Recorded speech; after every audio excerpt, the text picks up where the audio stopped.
Soy Tala Álvarez y esto es Post vs Reality, el lugar donde desmontamos mitos, hablamos de lo que no se ve y le damos voz a lo que a veces callamos. Hoy nos ponemos serios y también muy humanos, porque hablar de salud mental es urgente y si encima lo hacemos desde dentro, con alguien que lo ha vivido en su piel y en su consulta, aún más. Hoy te invito a una conversación de las que dejan huella. Ella es psicóloga, especialista en neuromarketing, docente, divulgadora, escritora, pero sobre todo es una mujer valiente. Carol Marín no solo ha acompañado a cientos de personas en su consulta, se ha atrevido a contar su historia cuando otros preferirían callarla. En su libro Punto y Coma rompe el silencio sobre algo que sigue siendo tabú, incluso para quienes más entienden del tema, la depresión. Y no desde la teoría, sino desde su propia experiencia. Carol ha impartido clases en CEADE, en EUSA, en la Universidad de Sevilla y en la Pablo de la Vida en estos dos últimos en cursos que hemos compartido juntas. Porque sí, además de profesional admirable, es una de mis amigas del alma. Hemos vivido muchas cosas juntas y esta entrevista para mí es también un acto de gratitud. Hoy vamos a hablar de la psicología de la moda, del neuromarketing, de lo que hay detrás del personaje y de la vida sin filtros. Bienvenida, Carol, gracias por estar aquí. Bueno, más bien estoy yo en tu casa. Gracias a ti, corazón. Nada, aquí, bueno, esto es una charla de amigas, porque al final esto no es una entrevista, pero voy a acribillarte un poco y ponerte en un compromiso, ¿vale? A ver, Carol, ¿cuándo sentiste que necesitabas poner ese punto y coma en tu vida? Bueno, yo creo que fue justamente cuando me separé. Ahí fue cuando realmente, bueno, un poco antes creo yo, ¿no? Mi compañero Luis Fernández Portes me diagnosticó la depresión y entonces utilicé una técnica que se llama la técnica de la narrativa, que es escribir cómo te vas sintiendo y eh, cómo encontrar como un lugar donde tú puedas ir expresando qué te está pasando, ¿no? Entonces, al final, ponerle palabras a lo que estás sintiendo es un acto también de sanación. Y empecé a escribir y cómo me estaba sintiendo, cuál era la sintomatología que tenía, cuáles eran las ideas que se me pasaban por la cabeza. Y una vez terminé lo que le llaman el manuscrito, pues un día entré en LinkedIn y busqué como Planeta y todas las editoriales y me salió una persona, le escribí y contacté con él y le dije que tenía este proyecto, que había escrito esto y que si le parecía que si se lo pudiera mandar y se lo mandé y me lo publicaron. Bueno, también porque es un tema bastante candente ahora mismo y yo creo que se está tomando conciencia del mismo. Bueno, para mí después lo tomé como dar un golpe en la mesa para, para poner realmente esta enfermedad en el punto de mira, ¿no? Porque era desmitificar y también informar, porque hay mucha desinformación alrededor de esta enfermedad, de qué es lo que le pasa al ser humano cuando entra en esta enfermedad. Es una enfermedad muy dura, muy poco comprensiva.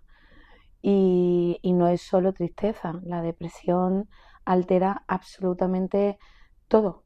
No es solo un trastorno del estado del ánimo, es que te cambia neuroquímicamente, el cerebro no funciona igual, eh, pues mm, neuroquímicos como pueden ser la famosa dopamina, la noradrenalina, técnicamente la recaptación de la IMAO, todo esto se desequilibra de tal forma que afecta a todo tu cuerpo. Puedes tener sintomatología adversa en el aparato digestivo, en la piel, por supuesto en el sueño, en la conducta alimentaria, afecta absolutamente todo y afecta a tu vida, te invalida en cierta forma, porque al final la depresión es como entrar en un bosque muy oscuro, como yo decía en el libro, donde te encuentras solo o sola y no hay luz y lo que tienes realmente es miedo. Yo recuerdo que en alguna de las entrevistas que me hicieron en el lanzamiento del libro, como fue Carlos Herrera o el diario, los periódicos que me hicieron entrevistas al sacarlo y me pedían por favor que explicara un poco y que me adentrara más en la descripción de lo que era la depresión.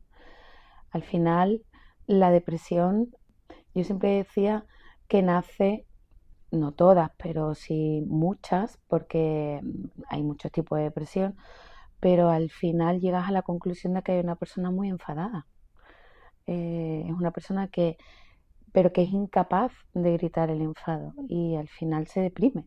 Y el cuerpo, como bien dijo Freud, lo que la mente calla, el cuerpo lo expresa y de la peor forma posible cuando menos te lo esperas. Y eso fue lo que me pasó a mí. Estuve mucho tiempo aguantando circunstancias vitales circunstancias vitales no diferentes a la de otro mortal, ¿eh? Que es decir, a cualquier persona le puede pasar, pero mi psique no aguantó y generó la enfermedad. Y entonces por eso le puse un poco en ese libro, ¿no? Luis Fernández decía en el prólogo de la depresión pensada a la depresión vivida. Fui capaz de ponerle palabras a algo que nadie había puesto, porque nadie se atrevió a contar, y menos un profesional, a contar cuáles son las sintomatologías. Justo es lo que te iba a preguntar, que ¿por qué crees que cuesta tanto imaginar a un psicólogo en crisis? Porque a los psicólogos, yo creo que es un acto incluso de psicomagia. A los psicólogos sobre todo yo lo veo en consulta. Yo cuando trabajo algunas veces con una técnica que se llama autorrevelación, que es contar algo tuyo, una experiencia tuya, para darle un poco ejemplo a la persona, que también se puede salir de ahí, que a mí me ha pasado que soy su psicóloga. Eso se hace desde el posicionamiento de que el psicólogo pareciera, ¿no?, dentro de esa ilusión o de esa imaginación, que el psicólogo está como por encima, ¿no?, más allá de la realidad. Somos mortales igual que todos, ¿no?, y sentimos y padecemos.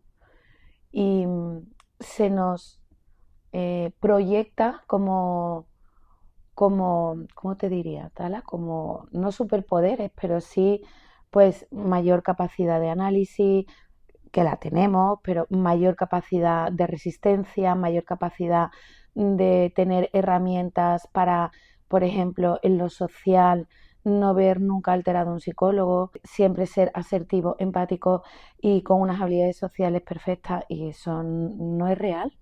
A ver, al final sois humanos, ¿no?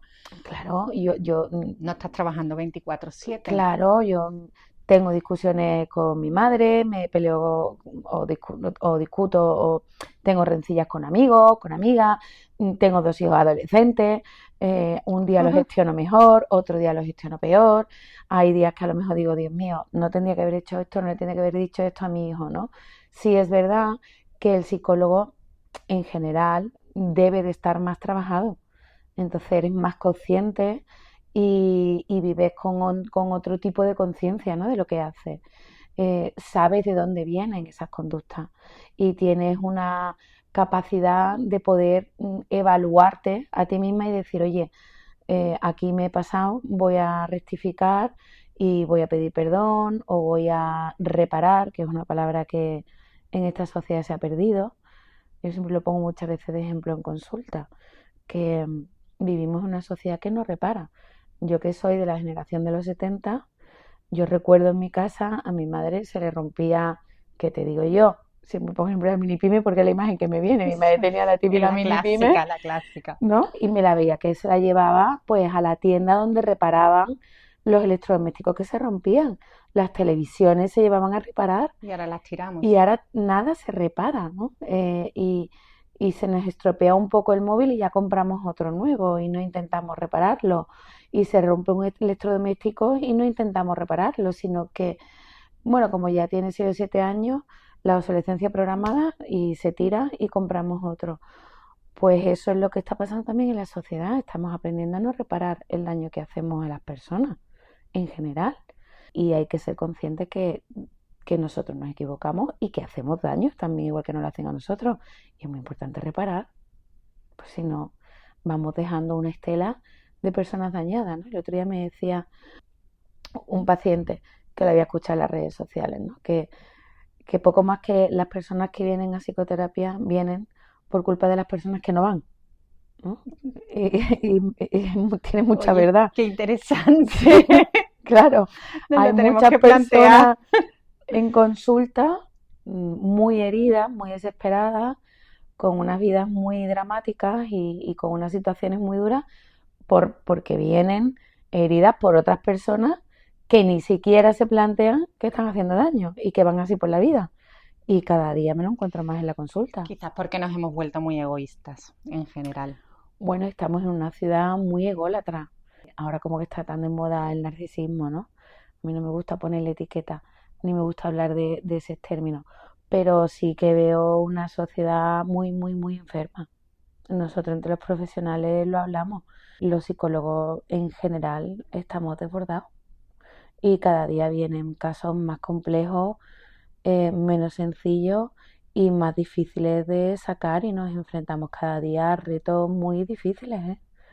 Y se nos está poniendo a nosotros una responsabilidad que es que algunas veces nos sentimos que no podemos, ¿no? Y yo llevo 30 años en esto y me encuentro con casos que tú dices, ¿qué ha pasado en esta vida?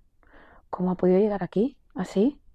Pues socialmente que me estás contando esto, ¿qué impacto tuvo compartirlo públicamente en tu profesión y en tu entorno? Pues mira, fue un poco paradójico. Por un lado tuve una gran... Yo tenía mucho miedo a mis compañeros y compañeras de profesión. Dentro de nuestra profesión yo considero que es un tema tabú y hay una línea de trabajo o de dinámica o de intervención en la que el psicólogo todavía tiene que estar, ciertamente para mí, deshumanizado y tiene que ser distante, frío, no cercano. Entonces esa corriente o esa dinámica de trabajo el psicólogo no puede mostrar ningún tipo de vulnerabilidad. Y expresar eso fue un hándicap para mí importante. Me, me llamó la atención que muchos compañeros me dieron la enhorabuena porque leyeron el libro y me comentaron que le dieron una perspectiva del trastorno depresivo como nunca antes habían tenido. La misma que me llevé yo cuando la pasé, porque yo hasta ese día ayudaba a las personas con depresión, ¿no? Y la veía en mi consulta. Y yo tengo una consulta donde somos varios profesionales, entre ellos mi compañero psiquiatra, y entonces él es el que diagnostica y pone el tratamiento y después nos deriva muchas veces pues ese apoyo psicológico que necesita el paciente. Y cuando a mí me derivaba a mi compañero, pues yo sacaba la depresión junto con él de forma natural y desde mi visión profesional. Cuando a mí me pasó, me cambió la percepción de lo que es esa enfermedad, porque a mí ahora una persona se sienta con un trastorno depresivo y sé perfectamente lo que está sintiendo y comprendo perfectamente los pensamientos que tiene. Empatizo perfectamente cada lágrima que derrama y soy muchísimo más reparador y más protector en ese sentido.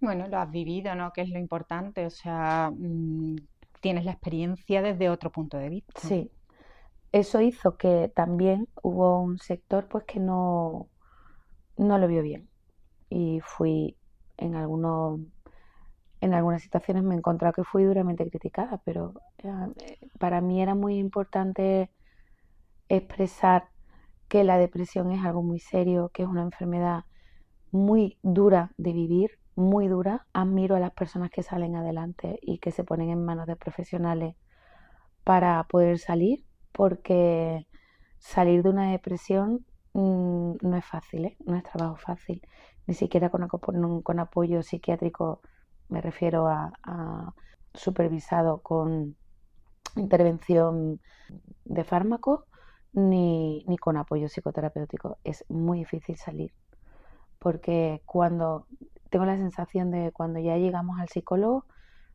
Estamos en las últimas. estamos ya con una psique ya muy dañada. Y entonces, claro, ten en cuenta que la depresión a nivel de neuroquímicamente hay un desequilibrio brutal. Entonces, eso es lo que hace el tratamiento farmacológico, es volver a equilibrar toda esa bioquímica que es necesaria ponerla otra vez, ¿no?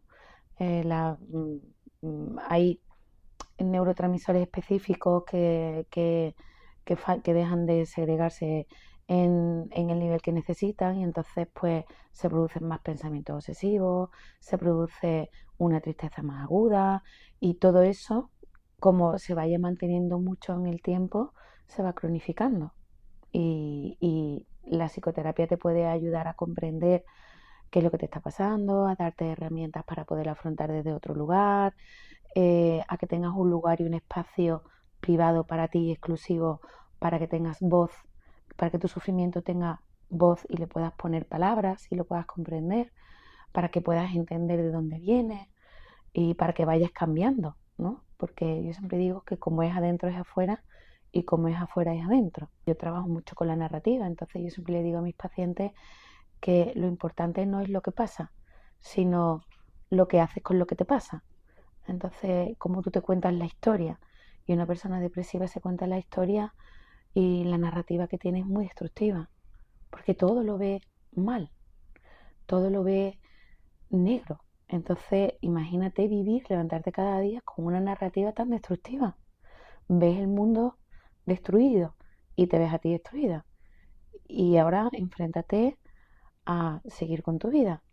En mi caso, una separación, 2 niños, el trabajo, sola, y te encuentras un poco desamparada, ¿no? Ujú. Es difícil. Vamos a entrar en un tema un poco más liviano porque sí que queremos tu opinión, ¿vale? Sobre todo porque tienes una experiencia y una trayectoria pues súper reputada que yo además admiro profundamente y yo siempre he pensado que la moda y la psicología están muy, muy unidas porque creo que al final refleja mucho también cómo nos sentimos. Entonces, tú que eres experta en neuromarketing, ¿cómo se conecta esto con el mundo de la moda? Mira, yo creo el neuromarketing como disciplina que unió la parte de conocimiento psicológico y neurobiológico con las estrategias de marketing. Yo creo que el neuromarketing y la moda están entrelazados o van de la mano porque al final tanto la moda como el neuromarketing, bueno, el neuromarketing investiga, ¿no?, los deseos más inconscientes y la moda al final es la expresión que cada ser humano tiene de expresarse desde el inconsciente. Claro, yo como estudio psicoanálisis hablo mucho del inconsciente, ¿no? Entonces, yo creo que el neuromarketing estudia mucho la parte más de las emociones y la toma de decisiones a la hora de tomar una decisión de compra y los procesos cerebrales que influyen en todo lo que es el proceso de la decisión de compra, y la moda es una de las formas más visibles en las que estas decisiones se pueden expresar, es mi sensación. Cuando una persona elige una prenda, no, no está eligiendo vestirse o taparse como tal, Sí. sino que está eligiendo a través de esa prenda, llámese Zapato, bolso, gafas, sí, complemento, que yo en complemento. moda soy un poco pez, pero que no me manejo en el lenguaje de la moda, eso es tuyo, eso no es mío. Al final está eligiendo a través de su propia identidad. Entonces, al final está también proyectando un estado emocional, está comunicando qué lugar está en su mundo o en el mundo. Se sabe que además la moda, bueno, la moda, cuando tú, por ejemplo, te enfrentas ahora que tú miras Instagram o entras en una tienda virtual, ¿no? Pues se han hecho investigaciones y se sabe que se activan zonas cerebrales donde están vinculadas con el placer, el circuito dopaminérgico, por supuesto, la parte más de estatus, de sentido de pertenencia, con lo cual imagínate si la moda está relacionada con la psique. Claro, es que está muy relacionada. De hecho, te iba a preguntar qué mecanismos mentales se activan cuando alguien se pone un look concreto. Exactamente, no sé exactamente qué mecanismo, por supuesto, la corteza prefrontal y el circuito dopaminérgico tienen que estar activados, ¿no? Pero yo siempre le decía, cuando yo daba clases en la universidad y les explicaba el tema de la toma de decisión de compra, se sabe que el 10% de la toma de decisión es racional y el 90% es emocional. A mí no me gusta llamarle emocional, porque las emociones no es tanto el neuromarketing, sino las sensaciones, los sentidos. Entonces, yo les explicaba, por ejemplo, ¿qué es lo que nos hace gastarnos 80 euros en una botella de agua de Blin? ¿Qué nos hace gastarnos 6 euros en una botella de agua de las Islas Fiji? ¿No? Entonces yo de broma siempre le decía, al final el H2O es H2O, esté donde esté, que tiene que comportar las tres características del agua, ¿no? Incolora, insabora e inolora. Pero sí es verdad que el agua ya sabemos que tiene texturas y tal, y de hecho hay catadores de agua y tal, pero el valor que se le da, se lo da la marca. Entonces, el H2O es H2O. ¿Qué pasa? ¿Que por ser de la agua de las Islas Fiji va a depurar mejor mis riñones? ¿Me va a hidratar mejor? No, pero es molón ir por una de estos del aeropuerto y coger tu botellita del aeropuerto de las Islas Fiji y te hace sentirte, ¿no? de una forma. A cada una le hace sentir de una forma. Entonces, ahí es donde están los sentidos. Y eso es lo que hace que nuestro cerebro no decida de forma racional. Porque si es de forma racional, ¿por qué me voy a gastar 90 euros en una botella de cristal que tiene agua? No tiene sentido. Sí que la tenemos del grifo. Me voy al grifo, que me vale 0,01 un vaso, ¿no? Entonces, ahí es donde realmente se demuestra cómo las marcas trabajan su valor y cómo hacen que tú percibas y le des un valor que para ti es importante. ¿Por qué te compras un bolso de Louis Vuitton? ¿Por qué te lo compras? Al final, hace la misma función, ¿no? Es sí, que un bolso un de accesorio, Zara, por ejemplo, sin menospreciar tampoco ninguna marca, pero ¿qué te hace gastarte todo ese dineral? ¿Qué hace que tu cerebro decida desear? Bueno, pues porque ahí está la proyección, ¿no? Y está ese deseo de pertenencia, y eso va activando diferentes áreas en función también de todo. Yo siempre explicaba que el ser humano, la psique, es inmensa en el sentido de que son miles y miles y miles de variables las que influyen. No es lo mismo tener una estructura de personalidad, una proyección de vida, tal, pero al final, yo siempre decía que puedes tener las marcas que tú quieras, pero lo importante no es cómo te hace sentir la marca, que eso es lo que trabaja la marca a nivel inconsciente, y por eso nosotros intentamos o tomamos la toma de decisión de comprar ese tipo de bolso u otro, sino cómo tú te sientes. Porque si estás comprando según qué para llenar unos vacíos, cuidado. Claro, ahí viene el problema luego psicológico, evidentemente. Claro. O sea, porque ¿crees que la ropa que elegimos puede moldear cómo nos sentimos o cómo nos comportamos? Sí, mira, la ropa, como te he dicho antes, como una segunda capa, como una segunda piel. La ropa habla de ti. La ropa, el pelo, los accesorios, todo. Tú ves a una persona totalmente desarreglada, sin maquillaje, sin un look, como vosotros diríais, ¿no? Cuidado y tal, tú estás recibiendo una información de esa persona. Y ves a una persona, o una influencer, y la ves cómo se viste, cómo se maquilla, cómo habla, pues al final es un elemento más de comunicación. Y eso te hace también sentir como tú te sientes. Acabamos de hacer un parón porque lo que hablamos, aquí tenemos niños adolescentes y acaba de entrar uno por la puerta. En mi casa sería inviable porque estarían los dos chillando, que ya los conoces. Pero bueno, me decías que, o sea, no se me ha ido el hilo, ¿eh? Me decías que es una forma de presentarte, que sobre todo cuando vemos a una influencer pues maquillada, vestida o arreglada, Sí. Claro, la percepción del resto de personas, entiendo por lo que me estabas contando, es distinta que si vemos a una persona a lo mejor pues menos, pues sin maquillar o más recién levantada o despeinada, no tiene nada que ver. Mira, eso se llama, que he buscado el término, se llama cognición enclosed. y es el fenómeno por el cual nuestra ropa, nuestras prendas, lo que elijamos ponernos, afecta a nuestra forma de pensar y de sentir. Imagínate si influye. Yo te puedo decir que cuando, em, igual que te he dicho antes que como es adentro es afuera y como es afuera es Mm. adentro, cómo tú te sientas contigo misma, así lo vas a expresar a través de la ropa. Justamente, bueno, eso fue lo que estuvimos el otro día hablando. ¿Te acuerdas cuando comentamos lo del tema de la entrevista? Que yo te dije que hay una psicóloga que es de una universidad británica que se llama Karen Pine, que ha hecho todo el estudio suyo, se basa en eso, que claro, tú te pones algo y te sientes de una manera y lo reflejas en teoría o sea, reflejas cómo tú te sientes, ya no porque te pongas en sí algo, sino porque tú te sientes de una manera, entiendo. Totalmente, porque cuando tú, por ejemplo, yo lo veo en los pacientes, cuando los pacientes empiezan las primeras sesiones, ¿Mm? sobre todo las personas más depresivas, visten de una manera.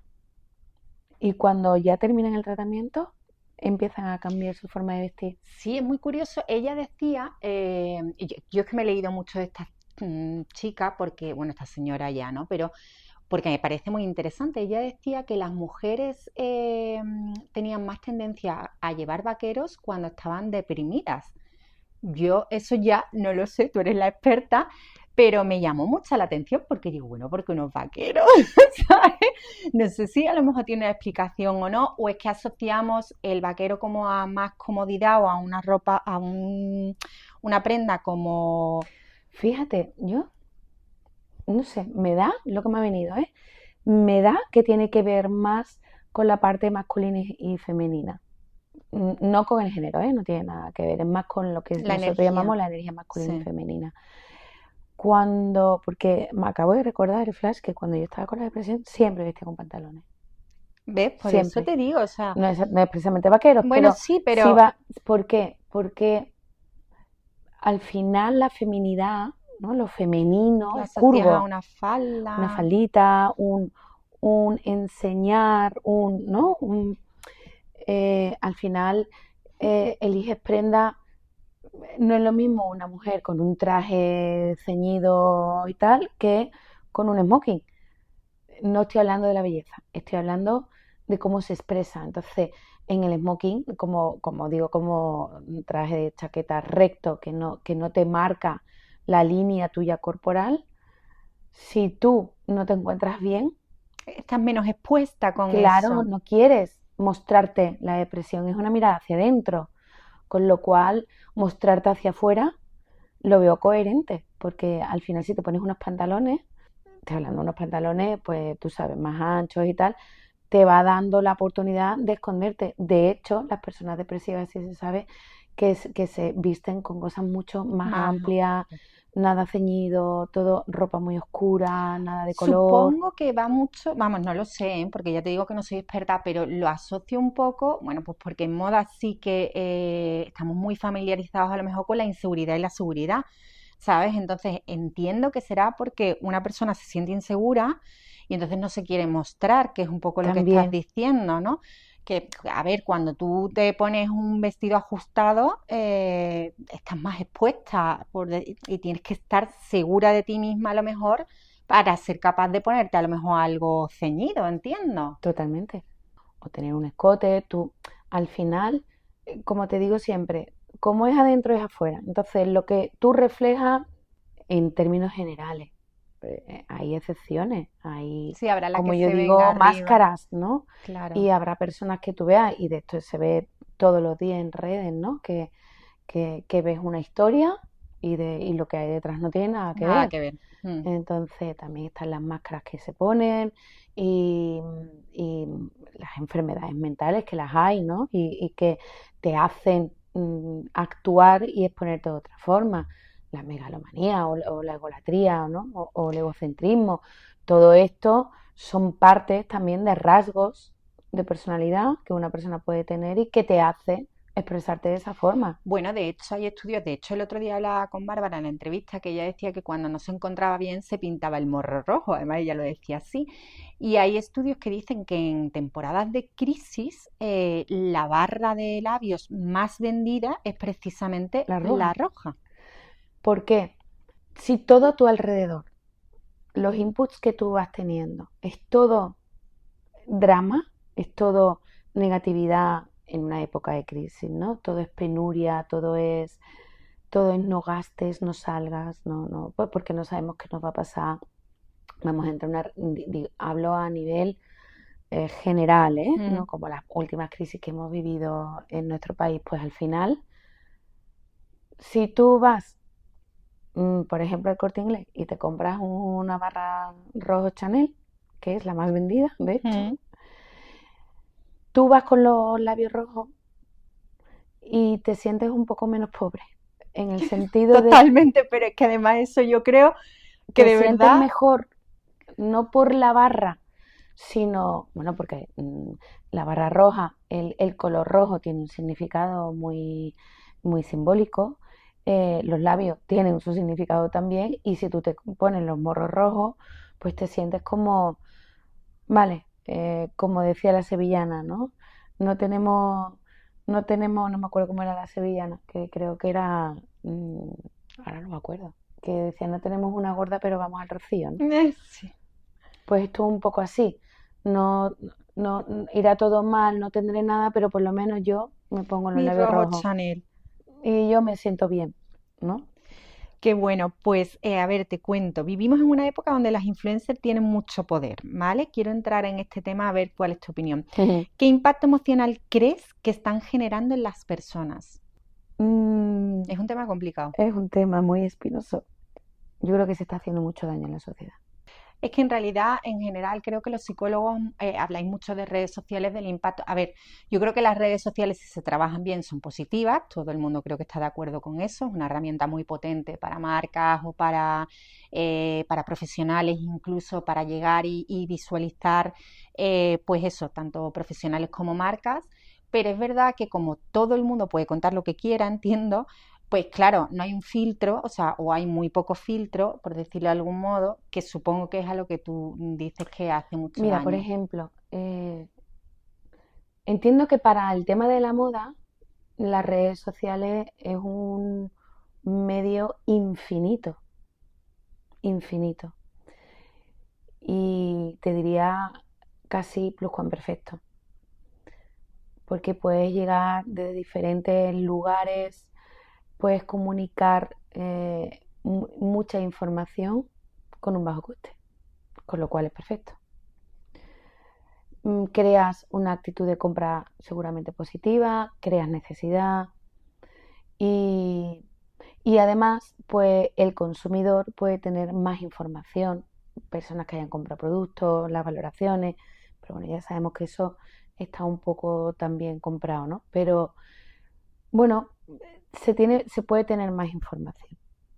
Estoy de acuerdo. Y se puede hacer siendo profesional y un buen uso, me parece interesante. Sin embargo, en mi campo me parece una barbaridad lo que está pasando. A mí me viene gente autodiagnosticada de TikTok. Yo no he visto en redes sociales a un neurocirujano comentar su técnica. Y no he visto a nadie que alce la voz metiéndose o opinando o divulgando temas tan complejos como puede ser la medicina. Y ahora cualquiera habla de psicología. Y esto está generando mucha confusión porque la psicología es una ciencia muy seria y los psicólogos necesitamos muchísimos años de estudio, muchos, más de los que os imagináis. Los psicólogos tenemos que analizarnos, tenemos que pasar primero por un psicólogo, o se debe, es recomendable en psicoterapia. Pero en mi profesión el problema es que en la psicoterapia, en el ejercicio privado, no está regulada. Entonces cualquiera puede tener un micrófono y ponerse a hablar de la vida. Pero ¿qué hacemos los psicólogos si no tratar y ayudar y guiar a nuestros pacientes en su día a día? ¿Qué te crees que en la psicoterapia nos ponemos a hablar de sintomatología adversa? Yo te diría que el 98% de mis pacientes vienen por situaciones adversas de la vida que hay que ayudarles a colocarlos, a verlos desde otro lugar. Entonces, cuando te encuentras personas sin formación, sin criterio, dando unas opiniones que es que se te ponen los pelos como escarpias. Ahora está de moda el narcisismo. Y ahora es todo narcisismo. Bueno, porque yo creo eso viene por, sabes que ha salido la serie esta, que estoy deseando verla, por cierto, en Netflix ha salido una serie que se llama Ángela, que es la primera vez que se trata el narcisismo y que además yo creo que todo este boom viene, no lo estoy justificando, ¿eh? O sea, ni creo que se deba hablar a la ligera, sino que me vengo a referir que por lo que he leído, han puesto la figura de ese narcisista y las consecuencias que tiene para la psicología de la persona que es víctima. Entonces, le han empezado a poner nombres, supongo que vosotros ya lo teníais súper estudiado y súper analizado, pero antes no estaba tan, yo creo que no estaba tan visible y que además no se estaban tomando medidas legales, porque la serie viene a tratar un poco pues el maltrato de Bueno, un es que es narcisista. verdad que este tipo de personas en las relaciones que entran en relaciones tóxicas, yo lo veo a diario en mi consulta, te dejan totalmente destruida. Y es verdad. Y salir de un círculo, perdón, una relación, un vínculo perverso y tóxico y tal, pues, y de abuso, es dejar a la persona de verdad, Totalmente destruida. da Mm. pavor verlo, ¿no? Hay que tener mucho cuidado. No puede ser que porque tú hayas tenido una relación en tu vida, vamos a poner, que es que veo muchos así, o sea, veo muchas mujeres que han tenido una relación con un narcisista y es que tienen ya web y ya Sí, tienen lo utilizan consulta. para eso.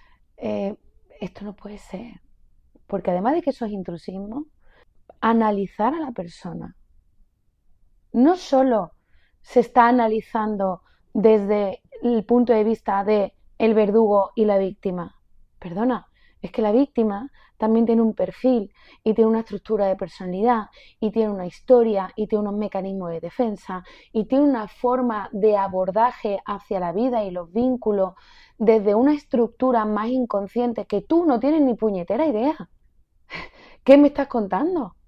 Porque te has leído 4 libros y has visto 5 vídeos de YouTube, te vas a poner a ver a personas. ¿Qué pasa? Que después esas personas que intentan la maravillosa palabra de empoderamiento y tal, después vienen a la consulta peor, peor, Tala. Y Bueno, ahora porque los al psicólogos final, tenemos que deshacer el trabajo que se ha hecho mal. Yo siempre digo lo mismo. ¿Para qué narices están los profesionales? Ve siempre a un profesional. sí, esto es como Si si tú tu te vas a operar amiga del te corazón, diagnostica eso, pues mira, es que están, no sé, te pasa esto. ah, sí, espérate, que esto es ansiedad. Un momento, ¿por qué es ansiedad? No, porque como está respirando así, no perdona. Es que a lo mejor no tiene por qué ser ansiedad. A lo mejor un desequilibrio bioquímico, a lo mejor es que tienes una enfermedad real. Ve al médico, que te haga un diagnóstico. No, yo tengo ansiedad. Y ahora me veo un vídeo de una parte más espiritual y de energía y entonces me tomo hierba y así andamos, una sociedad que está perdida, que está en manos de cualquier persona que le dan micrófono. El otro día hablando con un compañero psiquiatra me decía, el problema es que la parte del ser humano en cuando no había internet ni redes sociales, independientemente que no estaban diagnosticados, y voy a hablar un poco más de psicopatología, ¿no? Pues más el esquizoide, las personas pues que se disocian, que deliran, etcétera, pues ¿por qué no se les veía? Porque no había un micrófono para ellos. Pero es que ahora cualquiera tiene un micrófono. Pues por eso te decía que partía de ahí que las redes sociales es como muy positivo en un sentido y a lo mejor cuando no existe un filtro, que no existe, porque esto es como cuando hablamos, yo por ejemplo en clase, cuando doy clase en la agencia de modelos, siempre hablamos de influencers han existido toda la vida, me refiero. Antes de que existieran las redes sociales, tú tenías como referencia a un cantante, una actriz, un periodista, o sea, tenías otras referencias que eran gente que además tenían una profesión detrás y que tú admirabas por algo, ¿no? Cuando nacen las redes sociales, pues claro, como tú tienes un portal abierto, al final tú puedes crear tendencia en cualquier campo, porque bueno, pues porque tú estás ahí, tienes unas redes abiertas y la gente engancha contigo Claro. y conecta y te has convertido en un influencer. Pero que esto no es nuevo. La diferencia es un poco lo que estamos hablando, que al final no hay un filtro, no hay un control, tú puedes comunicar en principio lo que quieras comunicar, te puedes informar o no te puedes informar, porque eso también puede pasar, o sea, tú puedes hablar de un tema y a lo mejor no te has informado nunca de nada o no has estudiado o lo que sea. Claro. Entonces, yo creo que ese es un poco el problema que hay. Pero si lo extrapolamos, o sea, eso en cuanto a psicología, pero ¿tú crees que entonces el influencer, por ejemplo, hablando de moda, crees que también, qué tipo de impacto crean en las personas? Mira, yo creo que el mundo del como tú dices antes, siempre ha existido. Al final intensifica un fenómeno que todo ser humano quiere, que es pertenecer, ser perteneciente a algo, a una tribu normalmente, y ser vistos. Entonces, una de las cosas que nos dice el neuromarketing es que el ser humano imita.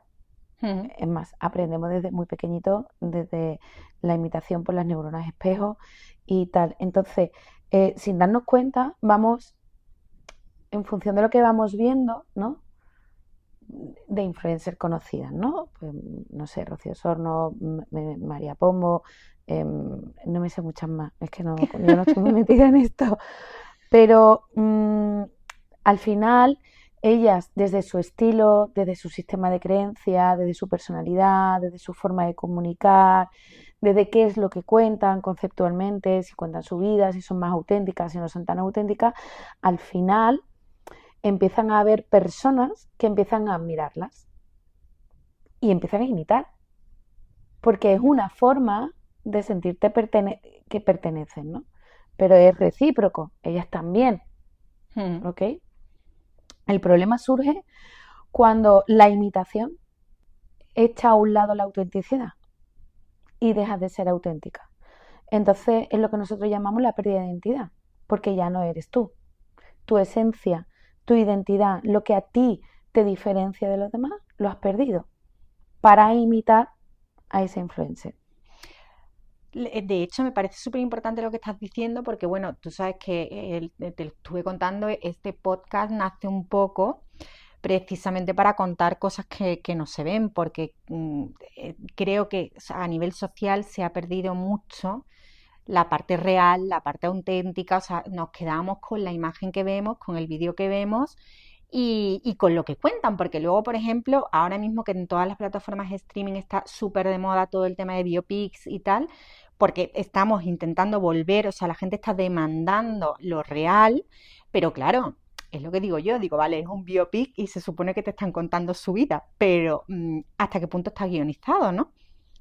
Hombre, yo entiendo que a los niveles de influencer, de cientos de miles de seguidores, está todo totalmente pensado, guionizado y estructurado. Vamos, de hecho, algunas influencers tienen ya hasta una agencia propia, ¿no? Y lo hacen todo y está totalmente profesionalizado.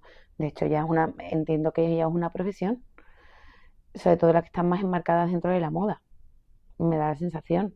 Pero creo que al final se montan un personaje. Es que yo quería saber, por ejemplo, que si tú eres capaz de decirme si es posible influir, por ejemplo, sin generar ansiedad y dónde está la línea entre inspirar y presionar. La inspiración, me voy a ir, no sé, cuando Karl Lagerfeld, no sé cómo se llama, Sí, Karl Lagerfeld. ese, o Valentino, Mm. digo, como grandes referentes que así de diseñadores de moda,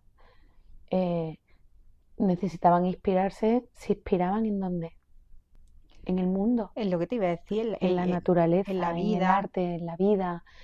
en una situación vivida, en darle como un pintor, ¿no? El pintor pinta. Cualquier artista, es que la moda, si te metes dentro del mundo y de verdad del profesional, al final para mí es otra disciplina artística.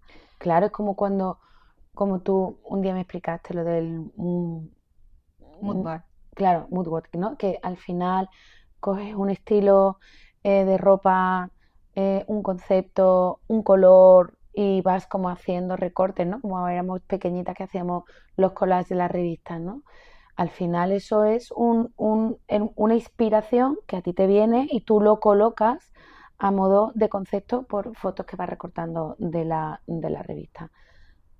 Míralo un poco así, pero eso no es real.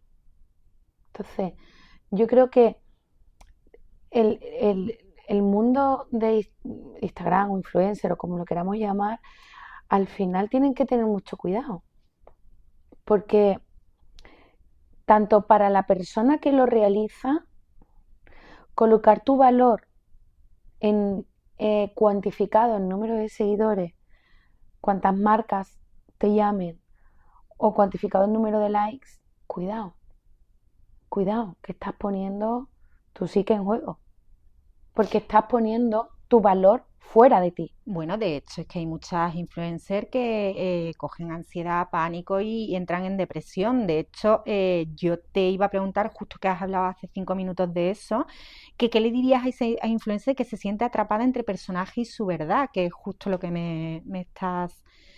Porque al final pueden llegar a tener hasta una disociación o puede que algunas sufran de alguna distorsión cognitiva, ¿no? Eh, mm, ¿Cómo puede?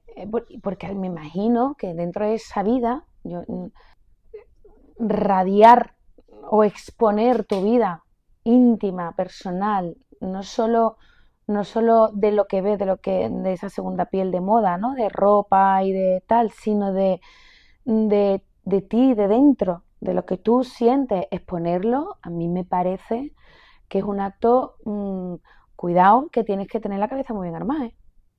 Porque como tú no tengas una estructura y un anclaje importante en tu vida, tú sí que se puede enfermar. Y de hecho, yo ya tengo personas en terapia que son influencers. Entonces, y personas famosas que, ¿por qué? Pues porque llega un momento que no soportan ni la presión que se supone estar 24 horas expuesta. Si te vas a una cena porque estás de vacaciones, entiendo que vas a descansar, a disfrutar y a desconectar y tienes que estar radiándolo. ¡Qué presión! Y además con una luz, con un enfoque y tienes que comentarlo y tienes que publicarlo. Es agotador. Es agotador. Entonces, una influencer cuando descansa, yo me pregunto, una influencer de este nivel que estamos hablando, ¿cuándo descansan? Es que yo creo que no desconectan nunca. Bueno, tú sabes que tengo mi perfil, bueno, que en cierto sentido lo trabajo, pero es que creo que hay que también saber cuándo tienes que estar en esencia con Con los ir demás. cerrado por vacaciones no he visto a nadie y de verdad que aplaudiré a la primera influencer o el primer influencer que diga cerrado por vacaciones. 15 días. Y no es ya solo 15 días, sino, no sé, yo en mi caso, que bueno, yo no tengo ese nivel tanto, pero tú lo sabes, o sea, yo me voy a cenar con amigas o me voy a cualquier sitio y cuando estoy en una cosa que es personal, es que no cojo el teléfono, pero ni cojo el teléfono en una llamada ni grabo. Y eso es lo que la gente, yo creo que es un poco a lo que te refieres, que es que no desconecta, tiene la necesidad urgente de comunicarlo Claro, y esto es constantemente. un bucle. El que está detrás viéndolo, acuérdate, las neuronas espejo, aprendemos por imitación, no solo quiere y desea eso que está pasando, quiere vivirlo, quiere experimentarlo, quiere tenerlo, quiere poseerlo, sino que además lo va a imitar. Y entonces tenemos continuamente gente frustrada, porque las que llegan ahí al top son muy pocas. Hmm. Y entonces vivimos en una sociedad en constante, como yo digo, el conejo detrás de la zanahoria. Y no llega. Entonces, cada día hay gente más frustrada, cada día hay gente más en un estado más de estrés por conseguir continuamente. El otro día me pasó una cosa muy simpática porque de toda la vida, cuando han llegado las vacaciones cuando éramos pequeñas, era el coche hasta arriba de maleta, ¿no? Y te iba a la playa más cercana de aquí, ¿no? O Huelva a Sevilla, y Huelva a Cádiz, tal, ¿no? Y Sí. entonces, de repente me llega una paciente y me dice, mira, he visto este perfil y es que este señor alquila yates en Ibiza y entonces estoy pensando que a pedir, me voy a meter en un préstamo porque es que es la ilusión de mi vida. Es una, no es una, eso no es una realidad. Es que luego vas a llegar a tu casa y te vas a encontrar con el golpe de realidad. O sea, si tú puedes estar manteniendo el tema del yate, el Ibiza y Pero es que a mí no se me ocurre. Bueno, A mí a no mí se me tampoco. ocurre proyectar, desear, decir, es que me voy a dejar un pastizal solamente por el hecho, porque a mí no se me crea esa necesidad.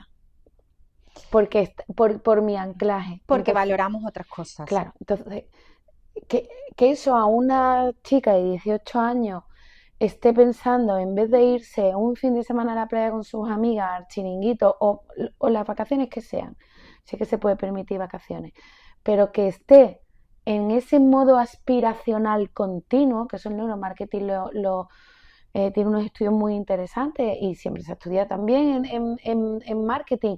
Al final la compra es muy aspiracional. Las marcas de lujo son aspiracionales. La gente que realmente tiene un estatus y un nivel adquisitivo muy, muy, muy, muy alto, hay marcas de lujo que ni siquiera compran. Sobre todo no las enseñan. Yo creo que el kit está muchas veces en que tenemos que enseñar la marca porque tenemos que mostrar quiénes somos, y lo digo entre comillas, para que se me entienda. Y luego, de hecho, una de las tendencias, que a lo mejor eso tú no lo sabes, pero se llama el lujo silencioso, ¿vale? Que es una nueva tendencia en moda precisamente, que es esa gente que no quiere enseñar la marca.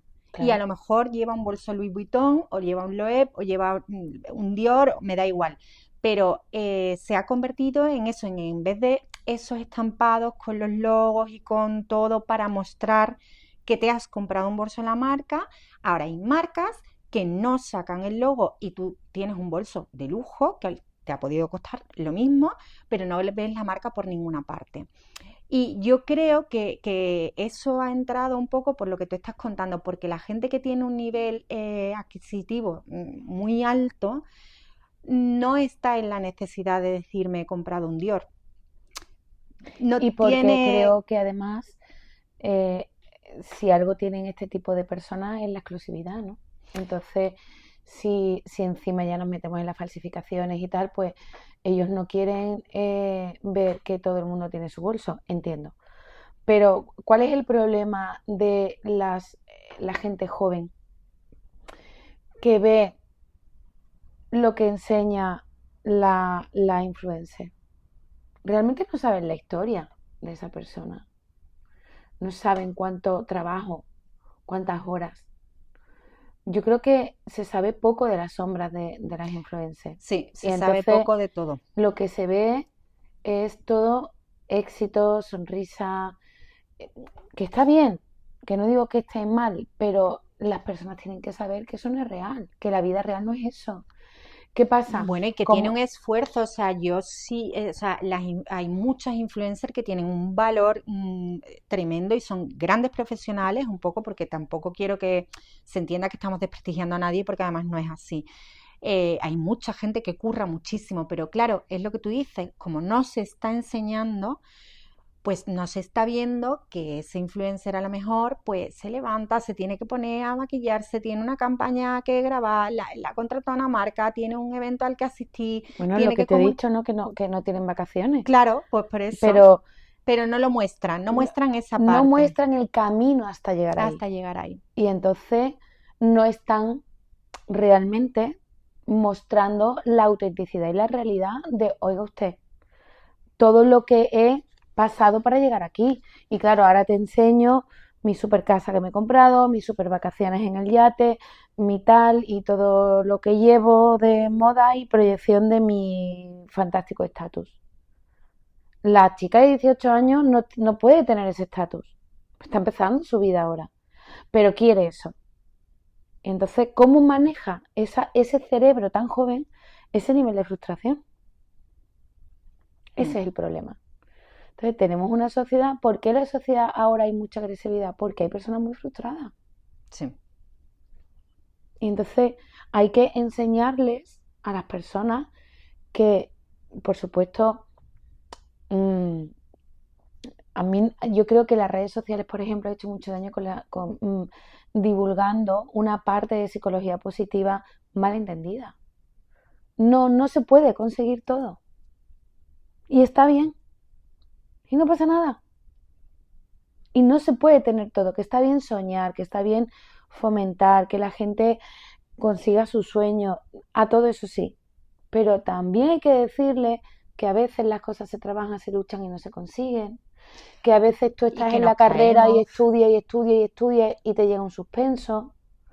Y que algunas veces sueñas con tener unas vacaciones maravillosas en sueño y vuelves de vacaciones y han sido una caca. De eso sabemos mucho.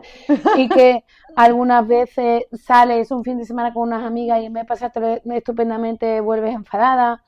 Y que eso es parte de la vida. Es que eso es parte de la vida. Es que es verdad que creo que nuestra generación, el problema es que la generación no tiene nada que ver con la nuestra. Como no tenía tanta información, como nos teníamos que conformar con jugar en un patio y con 3 cosas más, por decirlo de algún modo, y el contacto era mucho más humano, creo que tolerábamos las cosas o veíamos las cosas de otra Claro, Tala, manera. porque ahora, como yo digo, es una sociedad muy dopaminérgica, muy del ya. Mm. O sea, antes, vete a hace 40 años, cuando yo tenía 10, o cuando yo estaba estudiando en la universidad. No existía internet, no existían los móviles. Y tenías que estudiar. No que ahora te la haces GPT todos los Exactamente. deberes.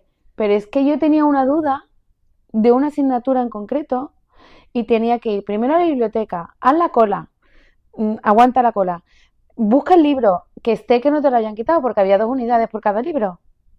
Y ahora léete el libro, porque ¿dónde está el resultado de la duda? Pues, imagínate la capacidad de frustración que nosotros y de tolerancia a la frustración que tenemos. Ahora, le podías pedir cita a tutoría al profesor de turno, que te la da dentro de 2 semanas. Solamente, mira, me explicaba el otro día una amiga que su hija estaba haciendo la matrícula y que lo hacía por internet.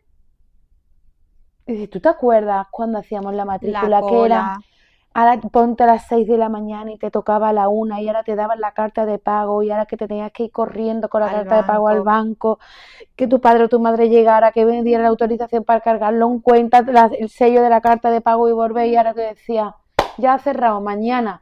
Y tú, Dios mío, que mañana el último día, el plazo me cierra, que te quedas fuera de la universidad.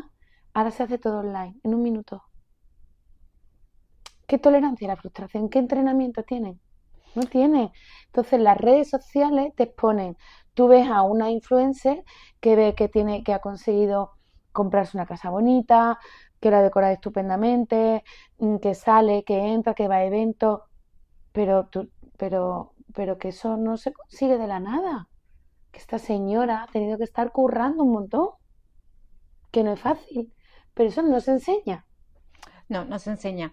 Vamos, de hecho, ya te digo, por eso estamos aquí. Claro. A ver, una pregunta. ¿Coincides en que vestirse también puede ser una forma de terapia? Sí, no te quepa la menor duda. Una frase que te quería decir en relación a lo anterior, para las influencers. No confundas el aplauso con el amor, ni la visibilidad con el valor. Es que eso me parece tan importante. Vestirse es una forma de terapia.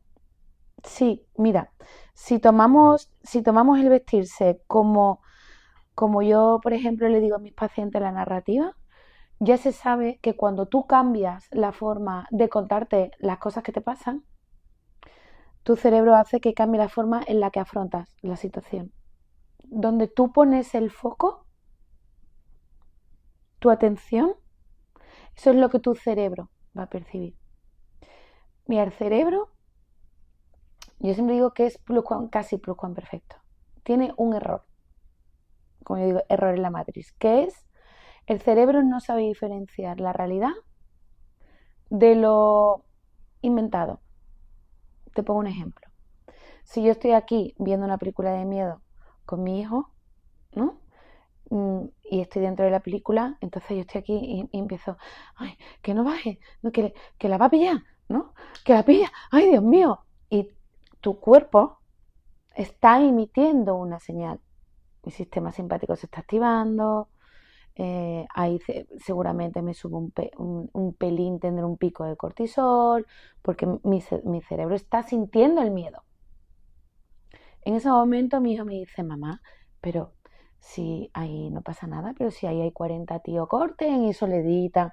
En ese momento, ¿qué hace mi hijo? Sin darse cuenta, me trae a la realidad, a mi realidad aquí. Entonces mi cerebro dice, uy, pues no está ocurriendo. Entonces se me va el miedo. ¿Qué ha pasado ahí? Que mi cerebro está percibiendo la película como real, aun sabiendo que estoy en casa y que no me va a entrar el tío con el hacha por la puerta para matarme. Esperemos que no nunca. pero mi cerebro lo vive como real porque emite una respuesta de miedo. Como es así, si tú le dices a tu cerebro desde fuera tu propio lenguaje, cómo tú te hablas, cómo tú te vistes, cómo tú te cuidas, cómo tú quieres digerir esa información, tu cerebro emitirá otra respuesta, que al final es lo que hace el psicólogo, cambiarle el discurso al paciente, colocarlo en otro lugar, para que se hable mejor, para que se cuente la historia desde otro lugar. Tú puedes contar tu historia, mira lo que me ha pasado, desde el drama y anclarte en el sufrimiento. O lo puedes ver desde, es verdad, esto me ha pasado, duele, me permito vivirlo, llorarlo y soltar esa situación y quedarte con lo que has aprendido. Lo mismo pasa con la moda. Al final, si tú le dices a tu cerebro, yo estoy triste, paso, no me voy a vestir, o no me voy a arreglar, estás retroalimentando la desidia, la apatía, la estás alimentando. Si tú cambias el discurso y te obligas, a nadie, tala, porque va contra natura, con nuestra información en nuestro cerebro, nadie el primer día que se empieza a poner deporte, a hacer deporte, va con una motivación que te caga diciendo, bueno, me encanta hacer deporte. No. Nadie. Y lo discutiré siempre. Ahora, cuando tú ya te metes, cuando lo haces un hábito, cuando ya lo necesitas, claro, y ya te gusta y lo disfrutas. Yo escuché un podcast que me ha hecho mucha gracia porque me quedé con una frase del tío a colación de lo del deporte que decía, es muy importante el programarte, pues voy a hacer deporte tal día, ¿no? A tal hora, imagínate, dice, y lo primero que tienes que hacer es ponerte las zapatillas de deporte. Pues claro, dice, en cuanto te pones ya te estás obligando. Claro. Si tú vas caminando por casa diciendo, buf, tengo que entrenar, buf, tengo que entrenar, buf, al tercer buf te quedas en tu casa. Ya está, se ha acabado. Y yo creo que un poco por volver a lo del tema de la moda pasa igual. Hay muchas veces que dices, buf, me tengo que maquillar, tengo que salir, tengo que no sé cuánto. Y luego es un mensaje muy negativo además el que tú te das cuando cedes a decir, bueno, da igual, si me pongo cualquier cosa, me pongo tal, no sé cuánto. No te estás valorando. No te estás valorando. No te estás dando el lugar que tú en el fondo aspiras y quieres y necesitas. Entonces, la moda creo que también hace mucho bien en el sentido, yo se lo digo muchas veces a mis pacientes, la semana que viene cuando venga te quiero ver maquillada, vete a donde sea y me da igual, métete en TikTok y te ve como 4 maquilladores te dicen cómo maquillarte, por favor, o vete al Corte Inglés y te vas a un stand y compras maquillaje y que te enseñen a maquillarte. Venga, y a partir de la semana que viene tienes que empezar a maquillarte, porque es una forma de decirte, me quiero, me cuido, me respeto. Porque si vas dejando y digo, da igual, yo me voy con una cola. Igual, yo no me maquillo. Yo no me... Tampoco podemos pasar al extremo. No, Entonces, no, cuidado, estamos en un término medio en ahora el mismo, término sí. medio de poder entendernos, de poder cuidarnos, de que, claro, yo, por ejemplo, yo aquí hago mucho el inciso, que me hace mucha gracia, que también TikTok, Instagram, nos han hecho vivir en una vida que de verdad a mí yo lo veo y a mí me explota la cabeza. Porque ahora hay rutina de absolutamente todo. Uf, Flipo. rutina de skincare Rutina de con no sé skincare. cuántos pasos que yo digo, no tenemos tiempo No en esta tengo, vida. no tengo. Yo esto de salir a lo mejor un día de tomar una cerveza que llevo el rímel, yo muchas veces no me pongo el rímel para no tenerlo que quitar por la noche. Que es súper importante, amiga, no pero te puedes es ir que sin desmaquillar. No puedo. Es que yo llego agotada y yo me tiro en la cama en plancha y digo, hasta luego, buenas noches. Yo ahora que si ya no, ahora tiene que ser, pero con un aceite después, no sé, pero que después te tiene que poner. Y entonces ahora te tienes que poner. Y yo veo 250 productos con 500 aparatos y me entra el parraque. Sí, pero espérate, pero ahora te voy a decir una la rutina cosa. del pelo, la rutina, también el ejercicio. Ahora es también la rutina de la comida. También las 250 millones de pastillas que nos están metiendo, que en el NAF, que en la shaguanda, que me cago en la leche. Pero que te voy a decir una cosa, amiga. No me da la vida para tanta rutina. Pero no te quejes porque a ti en el fondo te encanta. Porque tú eres la primera que sale buenísima. Ayer, oye, mira, ahora que nos están escuchando y que tú no puedes decir ni mu, es que no te dejo, ¿sabes? Porque ayer venía la tipa, se presenta en casa con el morro rojo, el rímel hasta arriba, monísima de la muerte, porque ella se queja, pero siempre sale ideal. No, pero yo anoche cuando una amiga me llamó para dar una vuelta y tal,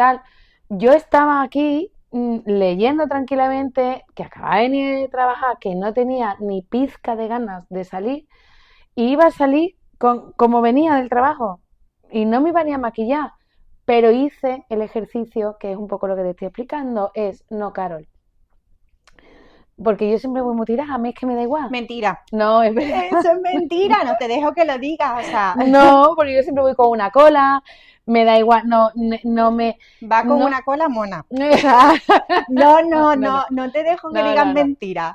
No, es que voy muchas veces con la cara lavada. A ver, y yo no me pongo 5.500 productos de skincare en la cara. No creo que sea necesario. Yo muchas veces también voy como mucho con un colorete, ¿sabes lo que te quiero decir? Que es que no todos los días tenemos que ir con la cara como una puerta. Pues allí al final lo que me dije es ese mensaje, venga, ponte mona para un día que sale y dije yo, es que me voy a poner ya a maquillarme. Y entonces me acordé de mi conversación contigo y digo, pues me voy a plantar un labial rojo. Y así me fui a la calle. Es que es súper importante. Bueno, a nivel más personal, ¿qué te ha ayudado a salir de los momentos más oscuros? ¿Qué me ha ayudado? Ostras, vaya pregunta. ¿Qué me ha ayudado a salir de los momentos más oscuros? Pues mira, aunque parezca una frase hecha, yo soy una enamorada de la vida. Me encanta vivir. Y creo que he tenido una vida compleja. Y me han tocado vivir situaciones muy difíciles, en muchos sentidos, a nivel de salud, a nivel personal, a nivel de relaciones de pareja, ¿no? Y han sido duras, pero a pesar de haber llorado y haber pataleado y haberme caído, siempre hay como una parte mía de esa niña interior que siempre tiene la ilusión de que algo mejor vendrá.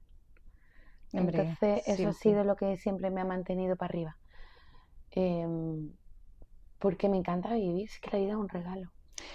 La vida es un regalo, esto lo hemos hablado muchísimo porque no nos damos cuenta que la vida te puede cambiar en un abrir y cerrar de ojos. En un abrir y cerrar de ojos. Y después mis hijos, es que son el motor de mi vida. Me hace mucha ilusión vivir cosas con ellos, ¿sabes? Ahora mi hija mayor entró a la universidad, me hace mucha ilusión vivir este momento. Que nos la hacen pasar putas, pero luego porque yo que por ejemplo siempre comunico en redes como toda la etapa de mamás adolescentes, que además tengo unas mamis maravillosas en la comunidad, que sé que me parto de la risa porque al final te das cuenta de que somos, bueno, que somos todas, ¿no? Sí, Pero es verdad que los hijos a ser madre te cambia la vida, o sea, hay un antes y un después muy no tiene importante, o nada que sea, ver. cuando eres madre, o sea, ves De la hecho, vida de tú otra sabes forma. que hay un estudio científico, no te lo puedo poner, ¿eh? Lo vi el otro día en un podcast de una psicóloga que sigo, y hay una investigación, y están investigándola ahora mismo por supuesto, en Estados Unidos, como no puede ser de otra forma. ¿Sabes que se queda información genética en tu cerebro de cada hijo que hayas tenido? Lo he leído también. Y además de cada hombre con la que hayas tenido relaciones sexuales, que eso ya Ese nos ha rayado más. me Ese, jode más. ese mejor lo aparta. Lo apartamos.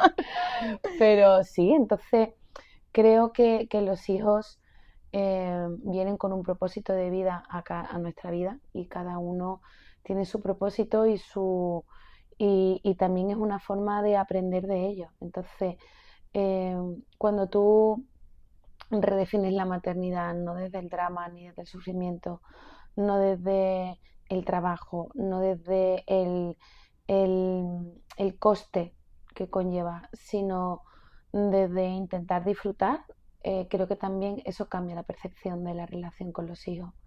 Y eso lo trabajo mucho en terapia, porque es muy normal que las madres nos quejemos. Y lleguemos cansadas, sí. Y, y es normal que estemos ávidas de tener técnicas e historias o formas de abordar la educación, los límites, la gestión, la operativa, ¿no? Todo lo que es la mecánica que lleva el día a día con los niños, ¿no? Pero toda la orgánica que hay que organizar. Pero si eres capaz de cambiar la narrativa y no lo vives desde el sufrimiento y lo vives desde el goce, desde qué oportunidad tengo, no te digo que es esto del día sonriendo desde la maternidad, en absoluto. No podemos quejarnos. Pero, por supuesto, viva la queja y viva la expresión de la queja de forma asertiva, no desde la victimización. Es que hay veces que es necesario, o sea, no es, yo creo que es sano. Lo importante creo, y creo que es lo que tú quieres decir, es que la actitud en general en la vida lo hace todo. La Mira, yo les actitud explico una como... fórmula a los pacientes que es el 80-20. Y yo es la fórmula que me pongo a mí misma en toda mi vida.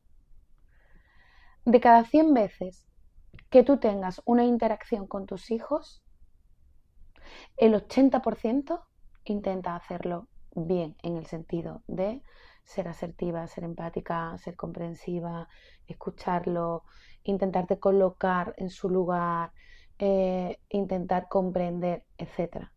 Y el 20% permítete meter la pata, con una condición, que después repares, que es muy importante. Por ejemplo, yo hay días que llego a casa, claro, yo, como tú bien sabes, estoy divorciada, entonces yo los tengo una semana sí, una semana no. La semana que yo no los tengo, mi casa, claro, yo estoy todo el día fuera trabajando, entonces no apenas tengo que recoger nada, ni limpiar ni nada, porque ensucio lo mínimo, ¿no? Cuando están ellos, cuando yo entro el lunes por la puerta, de los pelos. bueno, parece que aquí ha pasado el tsunami, ¿no? Todo por medio. Sé perfectamente cómo Hansel y Gretel, las miguitas, sé perfectamente qué han comido, qué han hecho, qué no han hecho, porque está todo señalizado con todo, ¿no? Hay días que tengo más tolerancia y entonces le digo, chicos, entender, vengo cansada, venga, vamos a hacer equipo, venga, vamos a recogerlo, tal, bueno, ¿y qué tal? ¿Cómo ha ido la semana con papi y tal? Bueno, todo fenomenal. Y hay días que me pongo de los nervios y digo, me voy a Como la leoparda, que tú escuchas el grito perfectamente. bueno, tú escuchas los míos, no pasa nada. Claro, y entonces en ese momento, claro, la cara de mis hijos es de miedo, de decir, Dios mío, viene El ogro, el ogro, viene Furia, viene, siempre lo decimos. tal, viene furia. Y entonces, después, bueno, pues recula, repara, pides perdón, le dices, mira, chico, hoy he tenido un mal día, también ya una ellos buena se dan forma. cuenta, ¿no? Porque no sé los tuyos, los míos que ya se dan cuenta y son como muy conscientes, los pobres ya ponen caras como, uff, mamá, hoy está reventada. O sea, cuando eran más chicos no tanto Claro, ellos saben y perfectamente, como yo entro por la puerta, se miran y dicen, hoy mejor que no se le hable, o hoy mejor vamos a recoger la mesa nosotros y vamos, y salen todos sí, huyendo. sí, van a la habitación.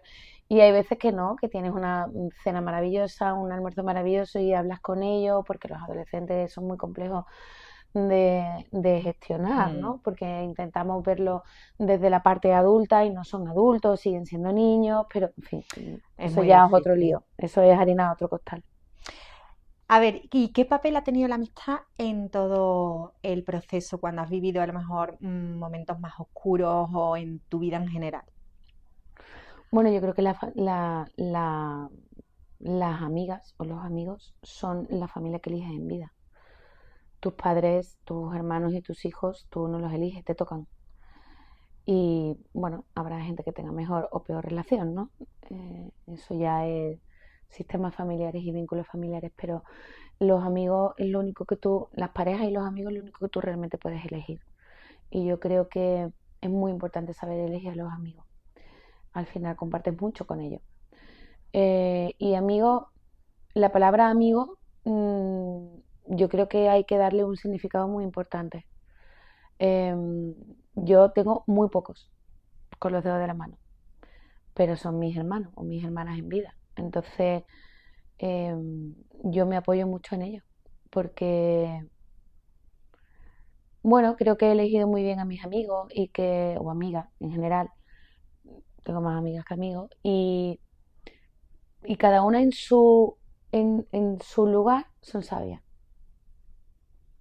Y que te escuchen una y otra vez, una y otra vez la misma historia, eso hay que darle un Oscar, ¿eh? Eso, Somos intensas, ¿qué le vamos a hacer? claro. Entonces, no todo el mundo está dispuesto. mm, no todo el mundo está dispuesto a aceptarte, a quererte y sobre todo a no desear que tú cambies. Ese es el verdadero amor de la Es amistad. que es muy importante aceptar a las personas tal y como son. Vamos, yo siempre lo digo, o sea, con nuestras taritas mentales, ¿eh? Todos las tenemos, o sea, Bueno, yo creo que todos estamos, que cada uno tenemos algo, lo que pasa es que hay mucha gente sin diagnosticar, es el bueno, problema. taritas mentales yo tengo las Claro, mías y no tengo ningún problema, siempre lo digo, claro. ya está aquí, y además, yo, Mucha gente sin diagnosticar en la calle. ¿sabes qué pasa? Que, bueno, en mi caso, tú sabes que yo como que me conozco muy bien y a ti te pasa igual, o sea, será la edad, ¿sabes? No lo sé, pero es que yo mis defectos sé cuáles son, o sea, y sé cuándo estoy siendo estúpida, cuando estoy siendo maleducada, bueno, maleducada, a ver, no me, esto es una forma de hablar, no es que sea maleducada, pero que sí, que cuando no quieres hablar o cuando no te apetece, y no sé, que cada uno sabemos cuáles son nuestras carencias a lo mejor o incluso nuestros defectos, o yo por lo menos, No, no todos, ¿eh? No todo el mundo tiene un trabajo personal hecho, no todo el mundo tiene ganas de mirar, como decía yo, mirar la sombra. Para mirar tu sombra hay que ser muy valiente y no todo el mundo las mira. Ni todo el mundo elige, por ejemplo, una lista para trabajarse. Ahora empieza a haber un boom de personas que no vienen por ninguna razón en especial, solamente a mí me demandan, por ejemplo, quiero hacerme un análisis, ¿no? Y analizarme contigo y ver mi sombra y bueno, es que adentrarme. yo creo que el psicólogo debería de ser una cosa que no hicieras solo porque estás mal, sino porque yo realmente creo que hacéis una labor increíble en el sentido. Yo me sentaría todos los días, claro, yo es que la tengo aquí puerta con puerta, y entonces. Pero es verdad que yo es que me sentaría todos los días en plan, mira, vengo a contarle mi día. Seguro que llegábamos a casa de otra forma, o sea, ya te lo Mira, las digo. personas que vienen por primera vez que nunca han venido a un psicólogo y vienen a terapia por primera vez, a mí me encanta porque siempre me dicen, ostras, yo me creía que esto era diferente y creo que todo el mundo debería de pasar por esta experiencia, no estando mal. Claro, tú imagínate en un mundo en el que vivimos con tantísimo ruido, Estamos con ruido constantemente. Sí, ese rato de desconexión. De Imagínate simplemente... una hora para ti en exclusiva con una persona que te escucha, te atiende, te comprende, no te juzga y que está con todo su foco de atención en ti. Una hora a la semana.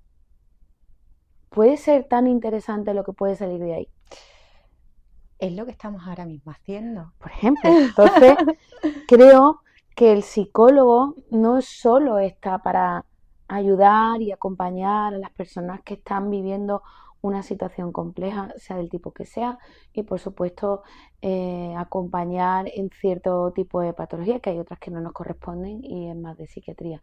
Pero creo que el acompañamiento en la vida, bueno, ahora hay muchos famosos que a mí me encanta que lo digan, ¿no? El cantante Dani Martín, sí, lo ha contado recientemente. Bueno, hay muchísima gente. Un futbolista, escuché otro día. Es que ahora está muy en tendencia. Bueno, es que lleva un tiempo poniéndose sobre la mesa que antes como que se escondía más todo el tema de la salud mental.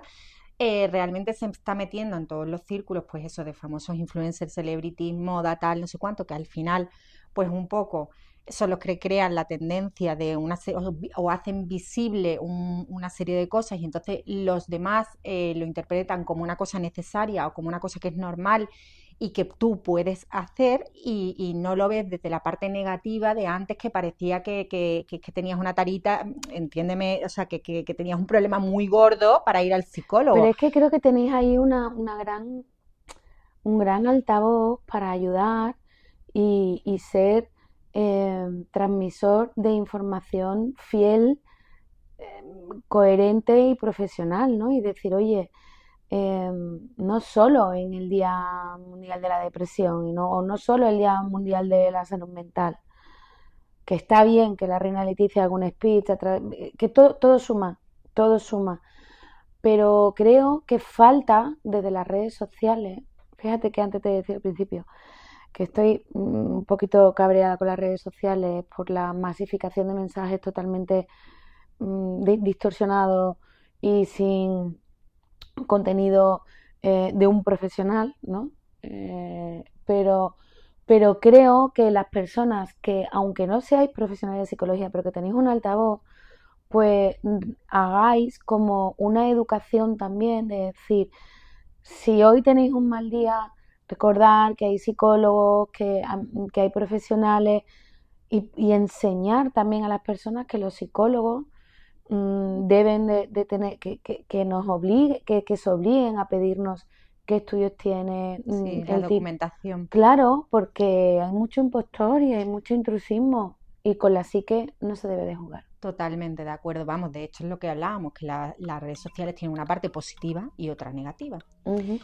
Pero bueno, amiga, acabamos aquí. Yo quiero decirte que estoy súper orgullosa de ti, que te admiro muchísimo como profesional y como persona, sobre todo como persona, porque profesional ya tienes una trayectoria que te avala, pero como persona muchísimo, que sabes que te quiero y que estoy súper agradecida de tenerte en mi vida, que es lo más importante. Y gracias por este ratito que hemos estado. Y nada, cierro. Hoy hemos hablado de la moda, pero también del alma, de cómo una falda puede levantar el ánimo y cómo un personaje puede encerrar a una persona, pero también de que es posible parar, decir no puedo, pedir ayuda y volver a empezar. Carol nos ha recordado que detrás de cada sonrisa perfecta puede haber una historia pendiente de contar y que mostrar su mano también puede ser una forma de influencia. Gracias por escuchar Post vs Reality, el podcast donde la moda se toca pero también se siente. Si este episodio te ha removido, te ha hecho pensar, compártelo. Y si tú también estás en tu punto y coma, que sepas que no estás sola. Nos escuchamos la próxima semana.